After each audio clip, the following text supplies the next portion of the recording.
sa lahat, nagpapasalamat ako dahil sa ating Diyos na nasa langit na pinahirap niya sa amin sa Papa, sa Kaisin ko. Sa 45 years na pinangalan ko, kapiling ko, at tatay ko na bahal po namin siya. Masakit sa amin, pero sinutanggap namin ang maluwag sa kalooban na ito ang kagustuhan ng buhay na tayo. At nagpapasalamat po kami sa mga pamaluwag ng buhay sa amin.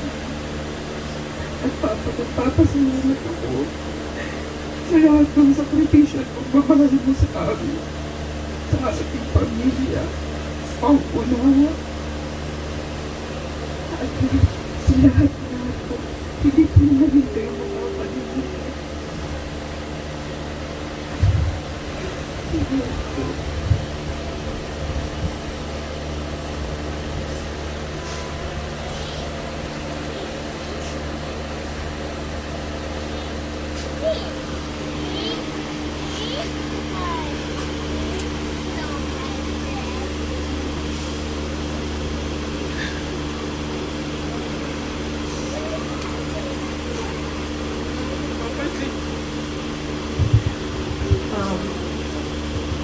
Ako po yung pangalawa.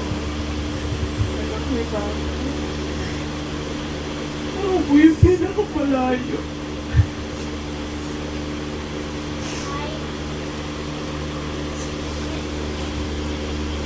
Sa dalawang dekada ko, hindi ko nakasama sila Mama at saka sila Papa.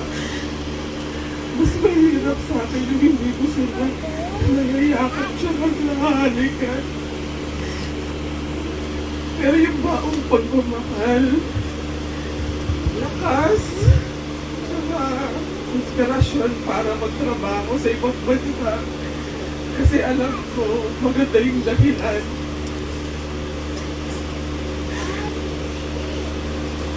Yung pagtitiis, hirap sa trabaho, pagkakasakit. Nung malayo pa sa magulang mo, napakahirap. Minsan ka nang uuwi.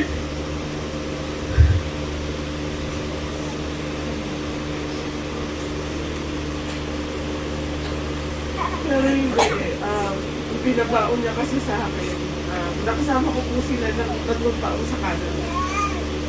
So, alam kong bawin-bawi na yung mga panahon na hindi ko sila nakasama. At nakasama nila yung pamilya ko, ang anak ko at ang asawa ko na wala ngayon. Na alam kong mahal na mahal din siya. Ito pong picture na to, kasal po namin yan. Wala siyang ibang sinabi kung hindi magpasalamat. Nagpapatawa pa siya kasi hindi niya alam kung sasabihin niya ba yun ng English or Tagalog kasi nasa Canada daw siya. Kaya yan yung pinili kong picture. Ang daming magkakapatid. Kasi yan din yung alam kong gusto niyang sabihin sa ating lahat. Na pamilya niya at kamag-anak. Na somewhat na-touch ni Papa yung heart niyo at na-touch niyo rin yung heart niya. Marami pong salamat.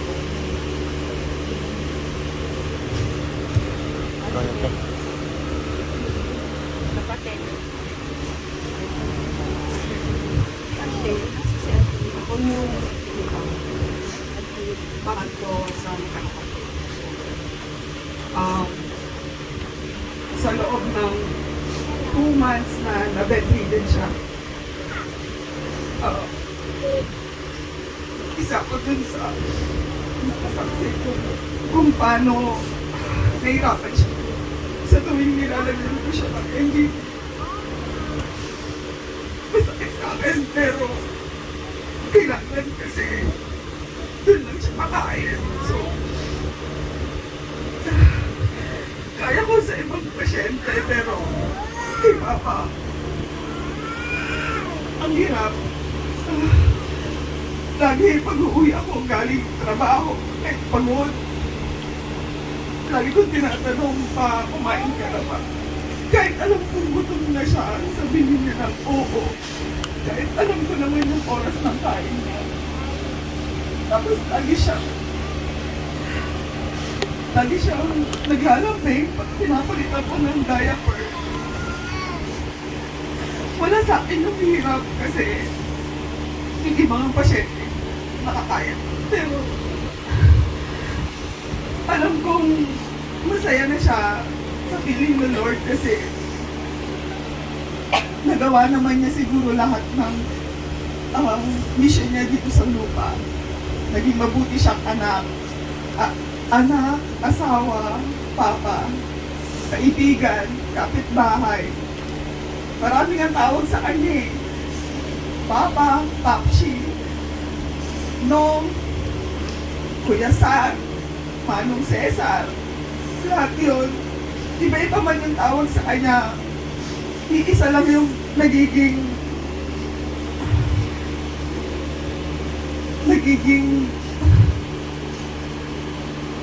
bilang siya. Alam mo yan, mahal na mahal kita. Huwag kang mag-alala sa amin. Hindi ko pababayaan si Mama. Alam niyo yun, kahit anong mangyari, kay Mama pa rin ako. Sa mga kapitbahay namin, kamag-anak, maraming salamat sa inyo. Sa ilang araw na nakaburol si Papa, alam kong naikisimpatya kayo sa amin. Maraming salamat.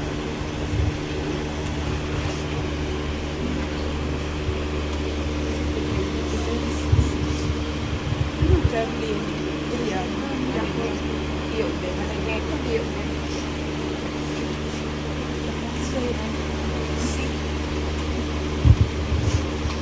Ako po ang pang-anim sa labing isang kapatid. Ang Patricia. Ang aming magulang ay disciplinarian yun. Noon pag kumakain kami, may pinggan, may kanin na, may ulam. Wala na sa gitna ng kukuhanan. So, hindi sinabi niya ng ulam. Hindi nag-islam. Mabait talaga yun. Pero, dahil ako misionero, nung makilala ko ang Panginoon, pareho na kaming mabait. Kasi nung binata ko, suplado ako eh. Palibhasa, guwapo naman. Mas guwapo ako sa kanya. Talaga. So, mga 2 weeks before siya na magkaganon, dinalaw ko siya. Sabi ng lipad ko, Kuya Ben, hindi nila nakakakilala ng tao. Hindi na nagsasalita. Tapos, tinanong niya, sabi niya, ako daw. Bumulong siya, sabi niya, Ben kasi ang pangalan ko, Ben ang tawag niya. Nakilala niya ako. Yan na pala ang huling pagtawag niya sa akin. Nabalikan ko pagkaraan ng ilang araw, wala naman. Pero marami akong activity sa parokya, hindi ako ganun pumunta. Pumunta ako ng isang araw. Kagabi, birthday ng Paris Press namin, hindi ako nakapunta. Sabi ko, nagpaalam naman ako na ngayon ako pupunta. Kasi 4 na ang nilibing dito, kapitbahay namin, hindi pinupunta ng pare. So, ang advice ng pare, kung may lay minister, o sige, yan ang pagpasapin. Kaya 3 times ako. Kaya may dala ako sa aming booklet ng Christian Burial Right, no? Para kung sakali wala na, tungkulin natin Kristiyanong ipanalangin ang buhay at patay. Iyon ang kasama sa 14 works of mercy. Kaya merciful tayo kapag ginawa natin yung 14 na yun yung tatanong ng Panginoon sa paghuhukom. Hindi na tayo tatanungin kung ano bang memoryado ng verse. Ang tanong lang, pinakain mo ba kung hindi kayo nagutom, pinainom ikabin kapag ginawa natin sa kapayon. Ginagawa natin, merciful tayo noon. At sabi na kung blessed are the merciful, for they will obtain mercy. Maraming salamat sa inyong pakikisa, sa inyong bulong lamang na rest in peace. Kuya Cesar, kaibigan Cesar, dasal na rin yan sa patay at buhay.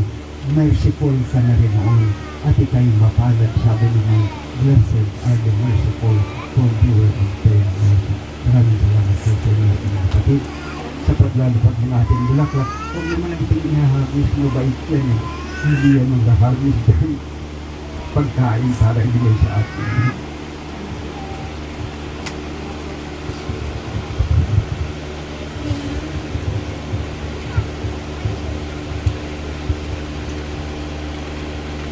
Ayaw ko na po sanang magsalita dahil sakit na sa dibdib. Pero hiningi ng kapatid ko na pahayag ko sa inyo lahat na kung ano ang pagmamahal ko sa kanila. Ako po ay pangatlo mula sa panganay namin. At ito naman si Dwayne. Pang-anim. Ngayon po, dami kong eksperyensya, maliliit pa po yan. Lagi na ako sa kanila. Yung iba kong kapatid ko, minsan nagsisilos dahil iwan ko ba kung bakit tuwing pupunta ako dito dahil sa probinsya po ako. Kahit nagaano karami ng pamasahe o anuman, pumupunta talaga ako para maano ko lang ang pamilya niya. Kaya huwag lang kayong dahil when I kaya nyo naman at ang naalaala ko ganito. Hindi ko siya idinadaw. Talagang mabait siya. Ang kapatid ko kuminsan ay may magkaluminante. Pinagagalitan ko. Kaya pasensya ka na sa akin. Kaya kung minsan ang pangangailangan ng isang tao, hindi mo sasabihin na ngayon mayroon ka. Noon dinaanan mo kung ano ka. Doon ako nakatulong sa kanila tuwing hihingi siya ng pamasahe. Nag-aaral ang mga anak niya. Umiiyak si Dwayne, wala akong pera, tumigil ka na. Hayaan mo, huwag na tayong kumain. Narinig ko yan dahil minsan galing pa lang ako sa Bicol. Na ano ko yan, tuwing naaala ko yan. Naaala ko dito kay Sir, natatas akong grabe. Kaya kung minsan, sabihin ko, may pera ako dito, sige pumasok ka na. Yan ang totoo. Pumasok ka na, paano kakain ang pamilya mo? Ngayon sasabihin naman ito ni Doreen, wala na tayong bigas. Hindi ko siya na dinadaan ko dahil nakaraos na siya ngayon. Yung dinaanan ko. Kaya hindi ko talaga makakalimutan. Sir, napakabait mo, sobrang bait. Pero nagsuporta naman ako kahit kaunti sa inyo. Kaya yun lang ang pinaano ko sa inyo. Na tayong mga magkakapatid, sana kahit papano, huwag magkaiwalay. Lalo na yung pamilya ni Cesar at siya'y umalis na. Sana kumbaga sabi ko, magkamugkos-mugkos ba?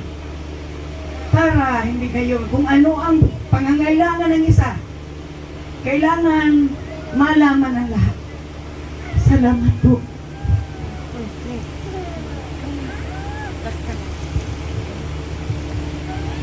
Pili ka na magpasalamat sa lahat. Mga kapatid ni Manay Sar.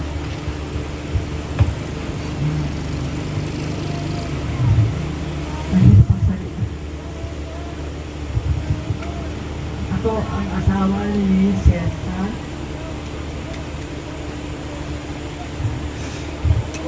Kailan ba man magpapasalamat ako sa inyo lang? Kung nga ako, mga kapatid ko, inyo. Mga kapitbahay ko, alam ko na madamay kayo sa amin. Ito siya. Itong sama ko na wala sa amin. 26 years kami magkasama. Sa 2 months na bedridden siya, doon ko siya naramdaman na parang mawawala siya sa amin. Pero sabi ko, Lord, nakikita niyo naman po kung Hindi ba sila kasama ko? Hihirapan siya. Tama naman kita. Ang anak ko.